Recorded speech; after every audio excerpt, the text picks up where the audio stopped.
บาทบองโอนนี่คือจะในยำติงโยมาเอาไตรนวัดผมไม่วัดใบจานเยอะนะบองโอนเราจะมือไตรจราอนปปนาทางออกคันนี้ตาบอกนะ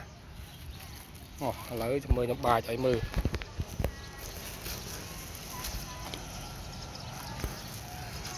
ไตรปลาเยอะบองโอนโอ้ยผมอ่ะ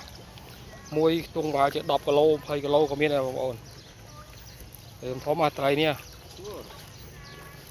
ไตรปลาสดบองโอนโอ้ยปัจจิมทอมตาเลยไตรอย่างอ่อนนี่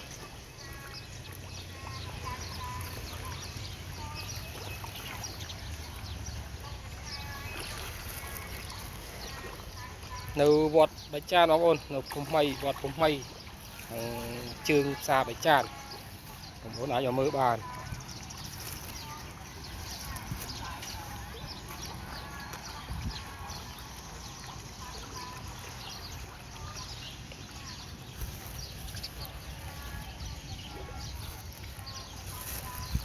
មានតែប្រាពណ៌សតែនៅប្រាពណ៌សត្រង់អាច10 គីឡូត្រីណា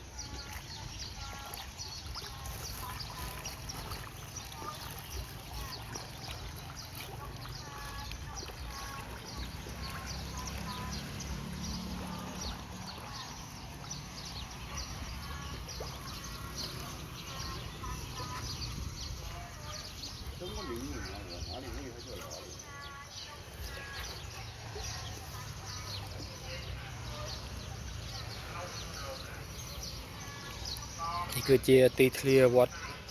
ភូមិថ្មីនៅខាងជើងផ្សារបច្ចានបងប្អូនគឺព្រះនាងកោរ៉ៃនាងខ្សែសក់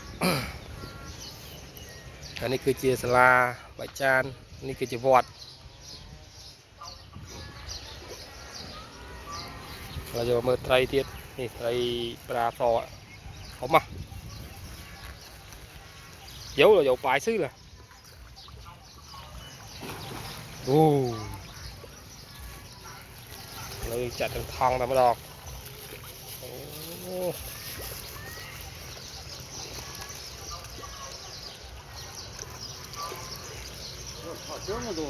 អូ哇